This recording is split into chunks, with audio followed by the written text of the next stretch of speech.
નમસ્તે મિત્રો, અમારી ચેનલમાં આપનું સ્વાગત છે। આજની વાર્તા વૃદ્ધાવસ્થામાં પૈસા વિશે છે। રેશમા તેના સાસુ શાંતિદેવીને કહે છે કે અમ્મા, જલ્દીથી તમારો સામાન પેક કરો।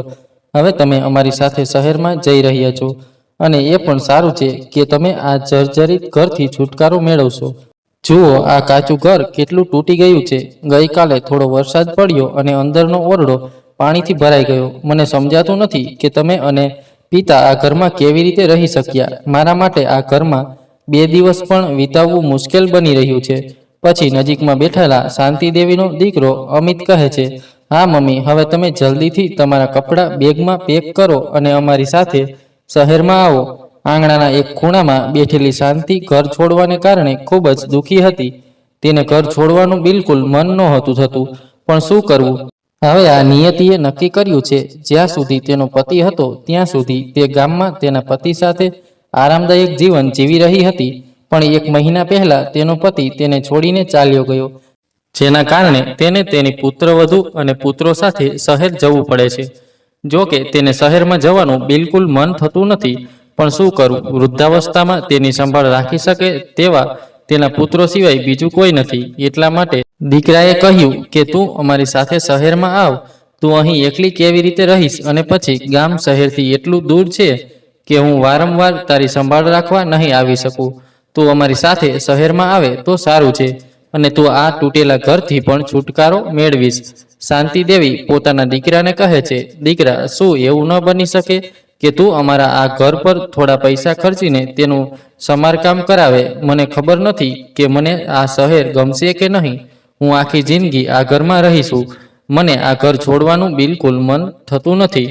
શાંતિજીએ આ વાત જ્યારે કહી અને પુત્રવધુ ગુસ્સે થઈને કહે છે, અમ્માજી, સૌપ્રથમ તો અમે તમને અમારી સાથે લઈ જઈ રહ્યા છીએ, તેના ઉપર તમે અમારા પર ગુસ્સો ફેંકી રહ્યા છો। ભગવાનનો આભાર કે તમારી પુત્રવધુ અને પુત્રો એટલા સારા છે કે તેઓ તમને તેમની સાથે શહેરમાં લઈ જવા તૈયાર છે, અને આજના યુગમાં આ કોણ કરે છે? શાંતિજી ખૂબ જ દુઃખી મનથી કહે છે, પુત્રવધુ, મેં આ ઘરમાં લગ્ન કર્યા છે। હું આ ઘર સાથે ખૂબ જ લગાવ રાખું છું। ભલે આ ઘર કાચું ઘર હોય, પણ તે મારું સ્વપ્નનું ઘર છે।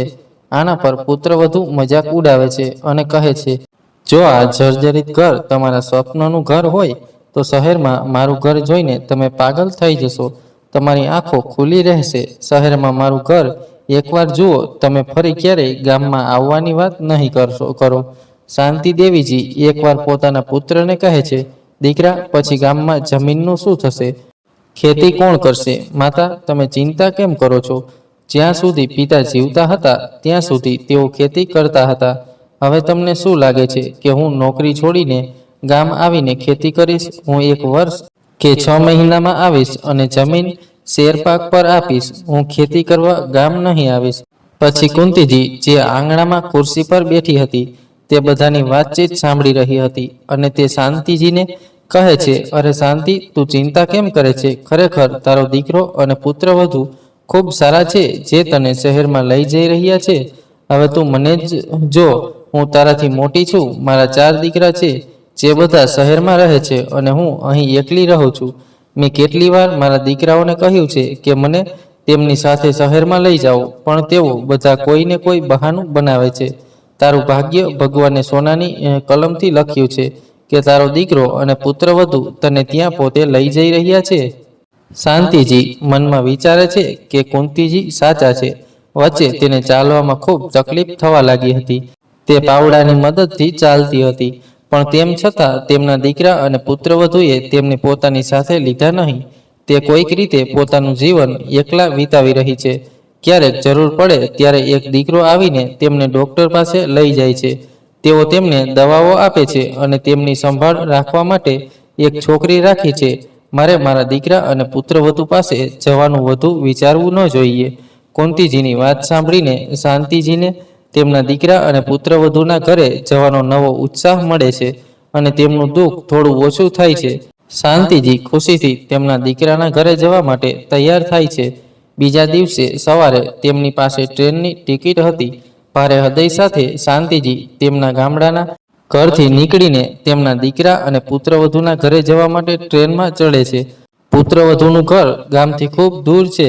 જ્યાં તેમનો દીકરો કામ કરે છે. 24 કલાકની મુસાફરી પછી શાંતિજી તેમના દીકરા અને પુત્રવધૂના શહેરમાં પહોંચે છે.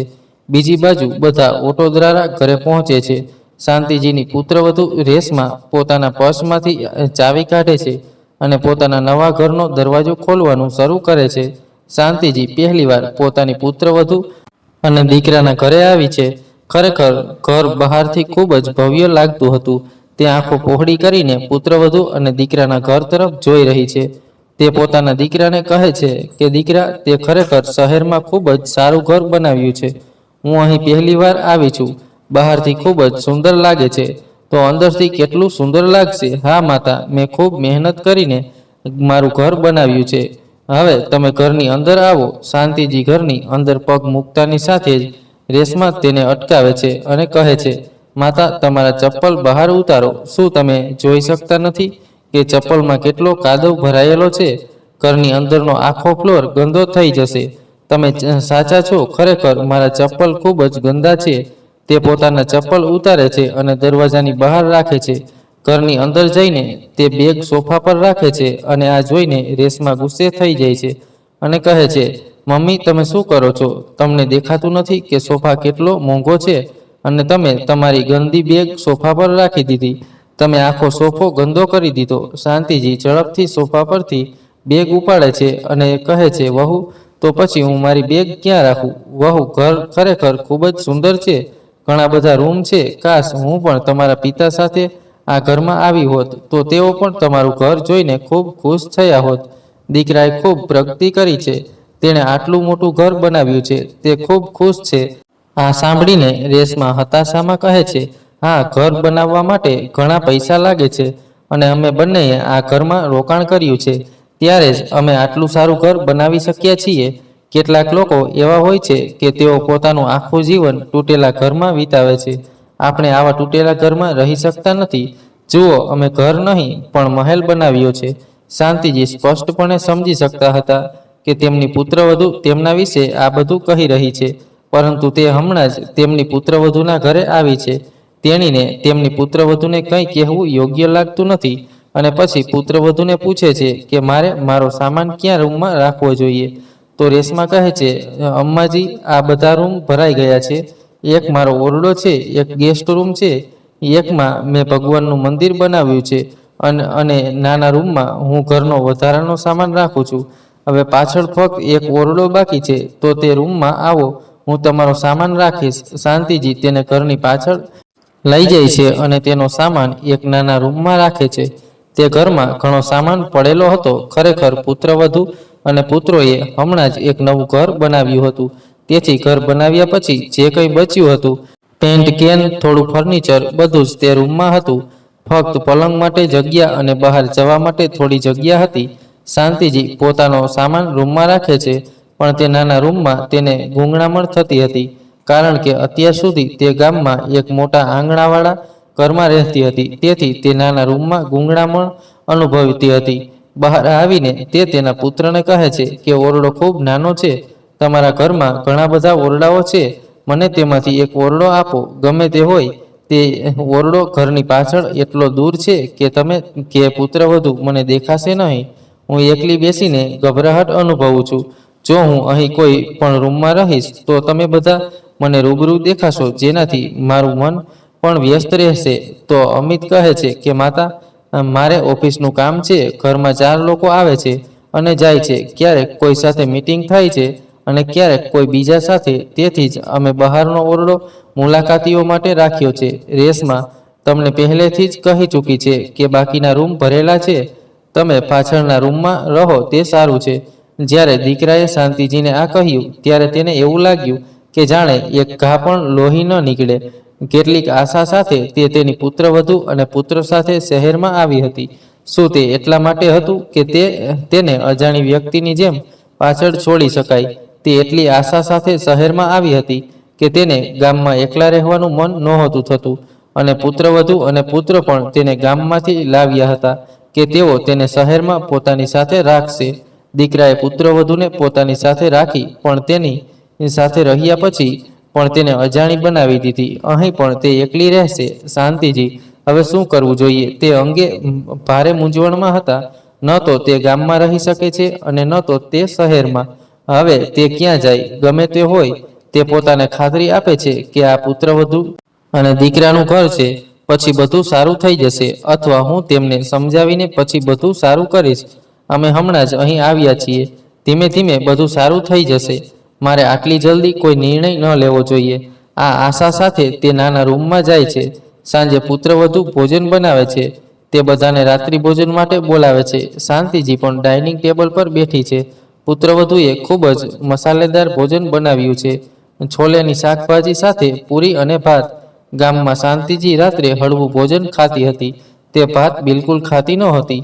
હવે પુત્રવધુએ ભોજન બનાવ્યું છે અને દિવસભર ઘણી બધી વસ્તુઓ થઈ ગઈ છે, જેના કારણે તે ખોરાક વિશે વાત કરવા માંગતી નહોતી. તેથી જ તે શાંતિથી શાકભાજી અને ભાત ખાય છે. પરંતુ રાતભર તેના પેટમાં ગેસ બનતો રહે છે, જેના કારણે તે બરાબર સૂઈ શકતી નથી. બીજા દિવસે તે પુત્રવધુને કહે છે, પુત્રવધુ, રાત્રે ભારે ખોરાક ખાવાથી મારા પેટમાં ખૂબ દુખાવો થયો છે. હવે તમારે સાંજે હળવું ભોજન ખાવું જોઈએ અને રાંધવું જોઈએ. રેશમા કહે છે, ના માતા, તમારા કારણે અમે સાંજે મગની દાળ અને દૂધી ખાવાનું શરૂ નહીં કરીએ. જો તમારું પેટ ખરાબ થાય તો સાંજે તમારા માટે હળવું ભોજન બનાવો. અમને કોઈ સમસ્યા નથી કે અમે હજી વૃદ્ધ થયા નથી. અમે ફક્ત સાંજે ભારે ખોરાક ખાઈએ છીએ. શાંતિજી આજે ફરીથી પોતાની પુત્રવધુની વાત સાંભળીને ચૂપ રહી. તેમને એવું લાગ્યું કે જાણે તે કોઈ બીજાના ઘરે આવી ગઈ હોય, પોતાની પુત્રવધુના ઘરે નહીં, જ્યાં તેમને બંધનમાં રહેવું પડે છે. તે દરેક રીતે પુત્રવધુ સાથે એડજસ્ટ થવાનો પ્રયાસ કરી રહી હતી, પરંતુ પુત્રવધુ તરફથી કંઈ ને કંઈ થતું, જેના કારણે તે ઉદાસ થઈ જતી. ધીમે ધીમે સમય પસાર થતો ગયો. શાંતિજીને તેમની પુત્રવધુના ઘરે આવ્યાને 2 મહિના વીતી ગયા. તે પણ તે મુજબ પુત્રવધુ અને પુત્રના ઘરે રહેવા લાગી. તે પોતે જ રાત્રિ ભોજન બનાવવાનું શરૂ કરતી અને તેના નાના રૂમમાં રહેતી. તે તેની પુત્રવધુ જે કહેતી તે કરતી, પરંતુ તેના મનમાં ક્યાંક એવું દુઃખ હતું કે તે તેના પુત્ર અને પુત્રવધુથી ખુશ નથી. એકવાર જ્યારે પુત્રવધુએ તેના પુત્રને ગામ જવાનું કહ્યું, ત્યારે તેણે ના પાડી દીધી કે ગામ જઈને તું શું કરીશ? હવે ગામમાં જર્જરિત ઘર તૂટી ગયું હશે, રહેવા માટે એક પણ ઓરડો નથી, તો ત્યાં જઈને તું શું કરશે? અમારી સાથે રહે, અને હા, કાલે આપણે કોઈ કામ માટે બહાર જવાનું છે. આપણે બંને જઈશું અને રાત્રે પાછા આવીશું. દરવાજા વગેરે બરાબર બંધ રાખજો. પાછા આવતા પહેલા અમે તમને ફોન કરીશું. બીજા દિવસે પુત્ર અને પુત્રવધુ પોતાના કામ માટે બહાર જાય છે. તેઓ રાત્રે 10 વાગ્યા સુધીમાં ઘરે પાછા ફરે છે. જ્યારે શાંતિજી પોતાનું ભોજન જાતે રાંધતી હતી, ત્યારે તે તેની પુત્ર અને પુત્રવધુ માટે પણ ભોજન રાંધે છે, વિચારીને કે પુત્રવધુ રાત્રે થાકીને ઘરે આવશે, હું તેમના માટે પણ સાદું ભોજન રાંધું છું. પુત્રવધુ રાત્રે આવીને શા માટે ભોજન બનાવવાની તસદી લે છે? આ વિચારીને પુત્રવધુ અને પુત્ર માટે પણ દૂધીનું શાક અને રોટલી બનાવે છે. જ્યારે પુત્રવધુ રાત્રે પાછા આવે છે, ત્યારે શાંતિજી ડાઇનિંગ ટેબલ પર બધા માટે ભોજન પીરસે છે. આ જોઈને પુત્રવધુ અને પુત્ર બંને ગુસ્સે થાય છે અને કહે છે, માતા, તમને કોણે કહ્યું અમારા માટે ભોજન બનાવવા માટે? અમે આ ખોરાક નહીં ખાઈએ. અમે આખા દિવસથી થાકી ગયા છીએ. દૂધીનું શાક જોઈને તે ગુસ્સે થઈ ગઈ. આને અહીંથી દૂર કરો. રેશમા કહે છે, અમિત, તું જલ્દી પિઝા ઓર્ડર કર. આજે તે ખાઈને આપણે મેનેજ કરવું પડશે. શાંતિજી કહે છે, દીકરા, તમે લોકો બહારનો ખોરાક ખૂબ ખાવો છો. બહારનો ખોરાક વધુ પડતો ખાવો પણ નુકસાનકારક છે. શક્ય તેટલું ઘરનું ભોજન અને સાદું ભોજન ખાવો. તમે ખૂબ તેલયુક્ત અને મસાલેદાર ખોરાક ખાવો છો, અને મહિનામાં 10 થી 15 દિવસ તમે લોકો ફક્ત બહારનો ખોરાક જ ખાવો છો. આ તમારા સ્વાસ્થ્ય માટે સારું નથી. તો રેશમા ગુસ્સાથી કહે છે, માતા, અમે પહેલાથી જ આખા દિવસથી થાકી ગયા છીએ. હવે તમારું ભાષણ આપીને મારું મન ન બગાડો. તમારું આ સડેલું ભોજન ઉપાડો અને તમારા રૂમમાં જઈને ખાઓ. શાંતિજી તેમના દીકરા તરફ જુએ છે, જે પોતાના કામમાં વ્યસ્ત છે. પછી શાંતિજી ભોજનની થાળી ઉપાડે છે અને તેમના રૂમમાં જાય છે, પણ તે ભોજન ખાઈ શકતી નથી. આજે શાંતિજીની આંખોમાંથી આંસુ આવી જાય છે કે હું મારી વહુ અને દીકરાનું ભલું કરવા જાઉં છું, અને તે બંને હંમેશા મને ગાળો આપે છે. શું મારી વહુ અને દીકરાનું સારું વિચારવું ખોટું છે? શું હું મોટી છું એટલે તેમને થોડું રોકવું ખોટું છે? આ વિચારીને શાંતિજી કંઈક ખાધા વગર સૂઈ જાય છે. અચાનક મધ્યરાત્રિએ ખૂબ જ જોરદાર તોફાન આવે છે. રાત્રે શાંતિજી રસોડામાં ભોજન રાંધી રહ્યા હતા અને બારી બંધ કરવાનું ભૂલી ગયા હતા. તોફાનને કારણે બારી દિવાલ સાથે ખૂબ જ જોરથી અથડાઈ અને તેનો કાચ તૂટી ગયો.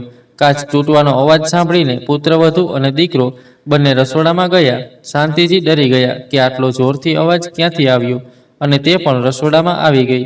જ્યારે તેણે જોયું ત્યારે બારીનો કાચ તૂટેલો હતો, જેના કારણે પુત્ર અને પુત્રવધુ બંને ગુસ્સે થાય છે અને કહે છે, માતા, તમને કામ કરવાની બિલકુલ સમજ નથી. અમે આટલી મહેનત કરીને આ અમારું ઘર બનાવ્યું છે. મેં દરેક વસ્તુ એક એક પૈસો બચાવીને ખરીદી છે અને તમને આ ઘરની કોઈ પણ વસ્તુની પરવા નથી. જુઓ, તમારી બેદરકારીને કારણે રસોડાની આટલી મોંઘી બારી તૂટી ગઈ.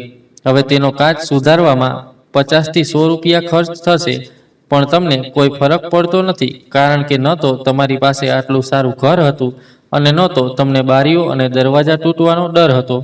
તમે દરરોજ ઘરમાં કંઈક નુકસાન કરતા રહો છો. ગુસ્સે થઈને રેશમા કહે છે, અમિત, એક અઠવાડિયા પહેલા તમારી માતાએ ડિનર સેટનો બાઉલ તોડી નાખ્યો હતો. તેણે કેટલો મોંઘો ડિનર સેટ ખરીદ્યો હતો. હું તમારી માતાની હરકતોથી ખૂબ કંટાળી ગઈ છું. નારાજ થઈને રેશમા આગળ કહે છે, અમિત, એક કામ કરો, તમે તમારી માતાને ગામમાં જ છોડી દો. તે ફક્ત તેના ઘરમાં રહેવાને લાયક છે. તે સારું ઘર અને સારું ભોજન પચાવી શકતી નથી. તે એ જ ગામમાં જર્જરિત ઘરમાં રહેવા અને બીમાર ખોરાક ખાવાને લાયક છે. અમિત પણ ચમકીને કહે છે, માતા, કાલે તારો સામાન બાંધી દે. હું તને કાલે જ ગામમાં છોડી દઈશ. મેં તને મારી સાથે એડજસ્ટ કરવાનો ઘણો પ્રયાસ કર્યો, પણ તું અમારી સાથે એડજસ્ટ થઈ શકી નહીં. તું એક સંપૂર્ણ ગામડાની છે. તારામાં શહેરમાં રહેવાની બુદ્ધિ નથી. રેશમાએ તારી સાથે એડજસ્ટ થવાનો ખૂબ પ્રયાસ કર્યો, પણ તું તેની સાથે એડજસ્ટ થઈ શકી નથી. હવે તારા માટે ગામમાં જઈને રહેવું સારું રહેશે. શાંતિજી કહે છે, દીકરા, હવે હું ગામમાં કેવી રીતે રહીશ?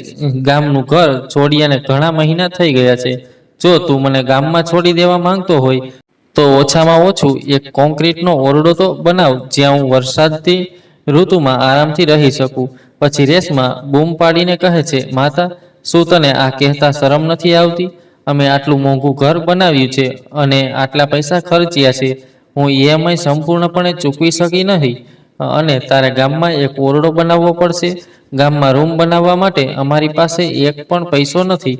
અમે પૈસાનું ઝાડ વાવ્યું નથી કે અમે તમારા પર આટલા પૈસા ખર્ચી શકીએ. જેમ છો તેમ રહો. હા માં, રેશમા સાચી વાત કરે છે. દીકરો પણ તેની પત્ની સાથે સંમત થાય છે અને રૂમમાં સૂઈ જાય છે. રસોડામાં ઊભા રહીને શાંતિજીને લાગ્યું કે જાણે તોફાન તેમના હૃદયમાં આવ્યું હોય, બહાર નહીં. હવે શાંતિજી તેમના દીકરા અને પુત્રવધુનું અપમાન સહન કરવાની હિંમત નહોતી. ઘણા દિવસો સુધી તે દર વખતે ચૂપ રહેતી હતી અને વિચારતી હતી કે દીકરો અને પુત્રવધુ ધીમે ધીમે બધું સમજી જશે, પરંતુ કંઈ સમજવાને બદલે તે અમને બકવાસ કહે છે અને આપણું અપમાન કરે છે. હવે હું પણ આ ઘરમાં નહીં રહું. હું મારા ગામમાં જઈશ. જેમ મારું ઘર ત્યાં છે. બીજા દિવસે અમિત તેમને ગામમાં છોડી દે છે અને તરત જ રિટર્ન ટિકિટ બુક કરાવી પાછો આવે છે. આંગણામાં ઊભા રહીને શાંતિજી તેના દીકરાને જતા જોતા રહે છે. દીકરાએ એમ પણ કહ્યું નહીં કે માતા, થોડા પૈસા રાખો. ઘરના આંગણામાં આટલું મોટું ઘાસ ઉગી ગયું છે. કોઈને બોલાવીને તેને સાફ કરો. ઘરના ખોરાક અને પાણી માટે કંઈક ખરીદો. તે શાંતિથી શહેર તરફ રવાના થઈ ગયો. સારું, તેને ભાગ્ય સમજીને શાંતિજીએ પણ આ સ્વીકાર્યું અને કહ્યું, ચાલો જોઈએ કે ભગવાને વૃદ્ધાવસ્થામાં મારા ભાગ્યમાં શું લખ્યું છે. કદાચ ભગવાન મારી કસોટી કરી રહ્યા છે અને હું પણ આ કસોટીમાંથી પસાર થઈશ. ભગવાને મને જે રીતે જીવન આપ્યું છે તે રીતે હું પણ આરામથી જીવીશ. આજે ગામડે જઈને શાંતિજી રાહતનો શ્વાસ લઈ રહી છે. ભલે તેમના ઘરમાં છત ન હતી, પણ એક સ્વતંત્રતા હતી જે તેમને અનુભવાતી હતી અને તેઓ પણ ખુશ હતા. તેઓ પાછળ ફરીને તે ઘર તરફ જુએ છે જેમાં મોટું ઘાસ ઉગ્યું છે. તેઓ પોતાના તૂટેલા ઘરને સાફ કરવામાં વ્યસ્ત થઈ જાય છે. અહીં પુત્ર અને પુત્રવધુ પણ શહેરમાં આરામથી રહેવા લાગે છે. ધીમે ધીમે સમય પસાર થતો ગયો. એક દિવસ અચાનક અમિતની તબિયત બગડે છે. જ્યારે રેશમા અમિતને હોસ્પિટલ લઈ જાય છે ત્યારે ખબર પડે છે કે બહારનો ખોરાક વધુ પડતો ખાવાને કારણે તેના લીવરમાં સમસ્યા થઈ ગઈ છે. બધા રિપોર્ટ જોયા પછી ડૉક્ટર અમિતને કહે છે કે હવે તમારે બહારનો ખોરાક ખાવાનું બંધ કરવું પડશે. જો તમે આ નહીં કરો તો તે તમારા માટે ખૂબ નુકસાનકારક રહેશે. તમારે હવે ઘરે બનાવેલો સાદો ખોરાક ખાવો જોઈએ. બહારનો ખોરાક વધુ પડતો ખાવાથી તમારા લીવરમાં સમસ્યા થઈ ગઈ છે. જો તમે આજે તમારા સ્વાસ્થ્યનું ધ્યાન નહીં રાખો તો ભવિષ્યમાં તમારે વધુ સમસ્યાઓનો સામનો કરવો પડી શકે છે. આ સાંભળીને રેશમા ડરી જાય છે. જ્યારે તે ઘરે સાદો ખોરાક બનાવવાનું શરૂ કરે છે, જેમ રેશમા અને અમિત દૂધી જોઈને ભવા ચડાવતા હતા, આજે ડોક્ટરની સલાહ પર તેઓએ પણ તે જ ખાવાનું શરૂ કર્યું. પરંતુ ભાગ્યએ આને સમાપ્ત થવા દીધું નહીં. અમિત જે કંપનીમાં કામ કરતો હતો તે બંધ થઈ ગઈ, જેના કારણે અમિતે નોકરી ગુમાવી. અમિત અને રેશમાએ કેટલાક પૈસા બચાવ્યા હતા, જેનાથી તેઓ થોડા દિવસો માટે રાશન અને દવાઓ માટે ઘરનો ખર્ચ ચલાવતા હતા. પરંતુ થોડા સમય પછી તેમના બેંક ખાતાનું બેલેન્સ પણ ખર્ચાઈ ગયું. હવે તેમની પાસે આવકનો કોઈ સ્ત્રોત નહોતો અને બેંક તરફથી નોટિસ આવતી રહી. જો કે આ દરમિયાન અમિત વિવિધ જગ્યાએ બીજી નોકરી માટે અરજી કરી રહ્યો હતો, પરંતુ તેને નોકરી મળી રહી ન હતી. અમિતે બધે પ્રયાસ કર્યો, પરંતુ તેને ક્યાંય નોકરી મળી નહીં. હવે તેને પૈસાની અછતનો સામનો કરવો પડી રહ્યો હતો. તેના હાથમાં બિલકુલ પૈસા નહોતા. ઘરનો ખર્ચ પણ પૂરો કરવો મુશ્કેલ બની રહ્યો હતો. પછી રેશમા તેને સલાહ આપે છે કે અમિત, અમારી પાસે પૈસા નથી, પણ પૈસા મેળવવાનો એક રસ્તો છે, જેના દ્વારા આપણા ઘરનો EMI ચૂકવીશું અને તમને બીજી નોકરી શોધવાનો સમય પણ મળશે. અમિત આશ્ચર્યચકિત થઈને કહે છે, આટલા પૈસા ક્યાંથી મળશે? આપણા ઘરની કિંમત 24 લાખ નથી, તે 1 કરોડ રૂપિયા છે, જેના માટે ઘણી લોન લીધી છે. જો કોઈ પાસેથી ઉધાર લઈને તો પણ તે આપણને આટલા પૈસા નહીં આપે. બધા 1 લાખ કે 2 લાખ આપે છે, પણ કોઈ મોટી રકમ લોન પર આપતું નથી. પછી હસતા હસતા રેશમા કહે છે, અરે અમિત, તું મારી વાત પૂરી સાંભળ. ગામમાં તારા પિતાની જમીન ક્યારે કામની આવશે? ગમે તે, તું ખેતી કરવા ગામ નથી જતો. આજે જરૂર પડશે તો તે જમીન વેચીશું અને તે જમીનના પૈસાથી અમારા ઘરનું લોન પણ ચૂકવીશું. તેની સાથે અમારા જીવનને પાછું પાટા પર લાવીશું. અમિત આ સાંભળીને ખૂબ ખુશ થાય છે. અરે રેશમા, તમે ખૂબ જ સારો વિચાર આપ્યો છે. આ વાત મારા મનમાં પહેલાં કેમ ન આવી? પણ ઘરની બધી જમીન તો માતાના નામે છે. તો રેશમા કહે છે, તો શું માતા પોતાના દીકરા માટે જમીન ન વેચી શકે? તું ગામ જા, તારી માતાને તારી પરિસ્થિતિ જણાવ.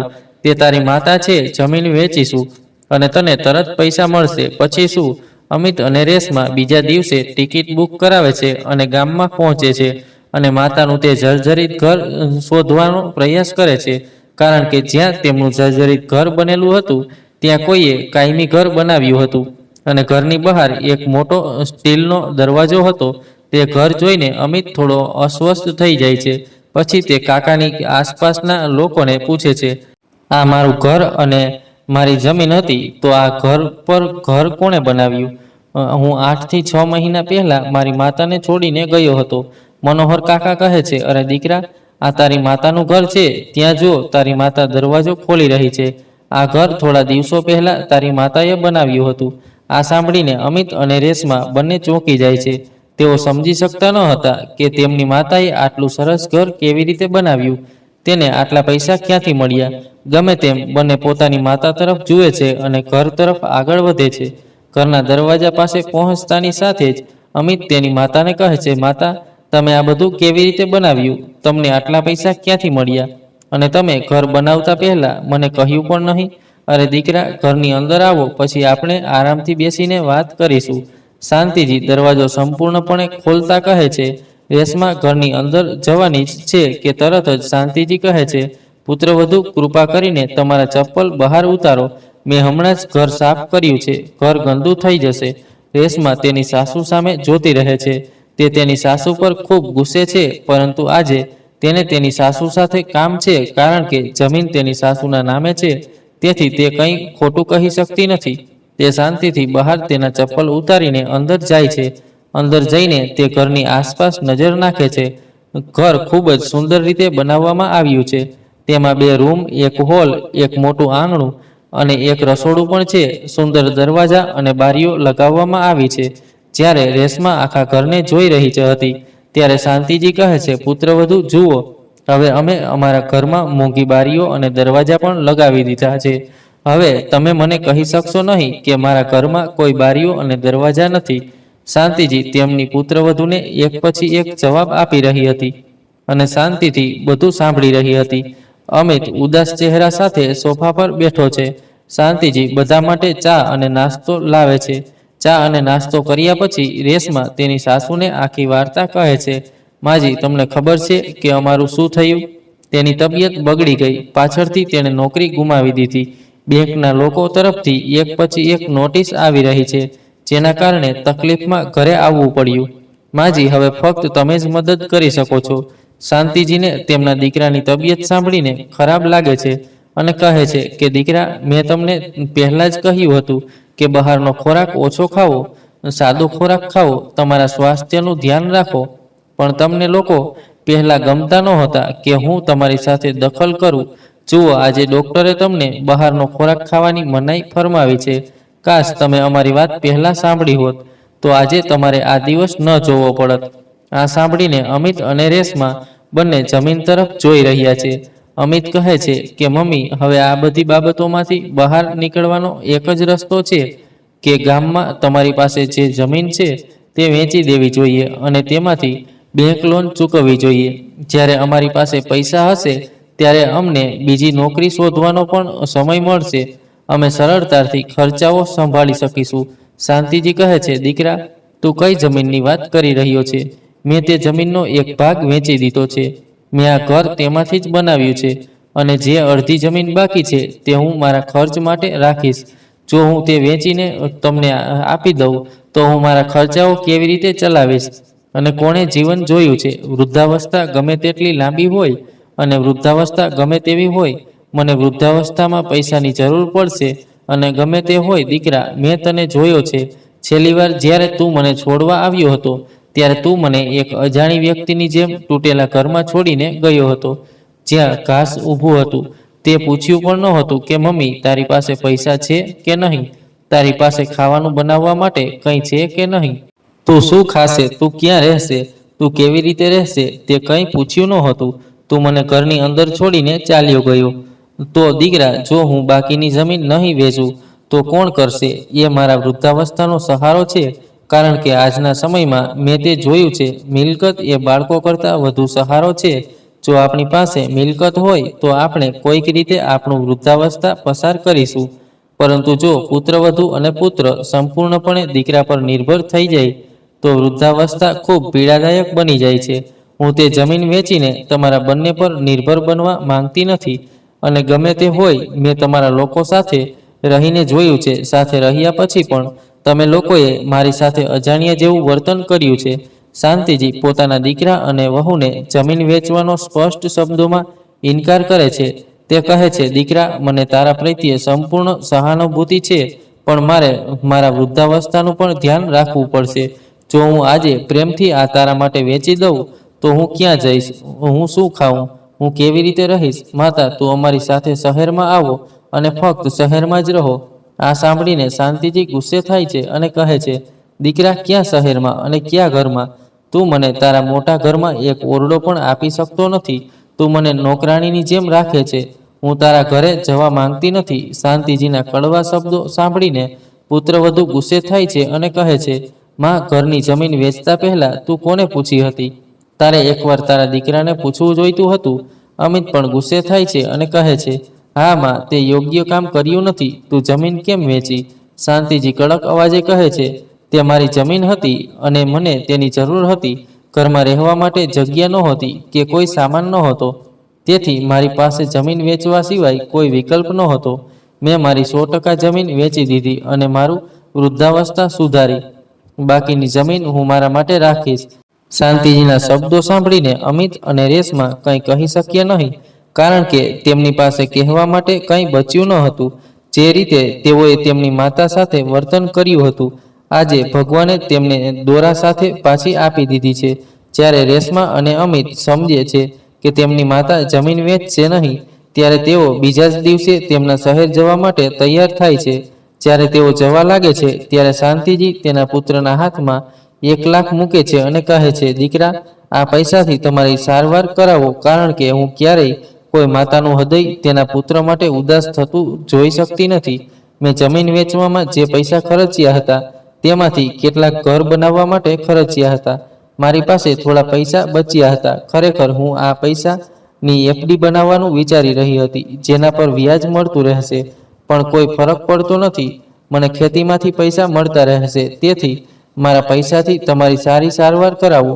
આ સાંભળીને અમિત અને રેશમા શરમાઈ ગયા. તેઓ શાંતિજી તરફ જોઈ પણ શકતા ન હતા. તેઓને પોતાની ભૂલનો અહેસાસ થઈ રહ્યો હતો કે તેમણે તેમની માતા સાથે કેટલું ખરાબ વર્તન કર્યું છે. તેમને તેમના ઘરે લઈ જઈને તેમનું કેટલું અપમાન કર્યું.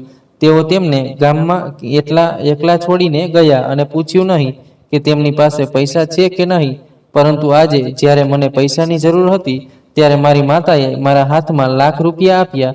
અને આજે અમિતની આંખોમાં આંસુ આવી ગયા અને તે તેની માતાની માફી માંગવા લાગ્યો.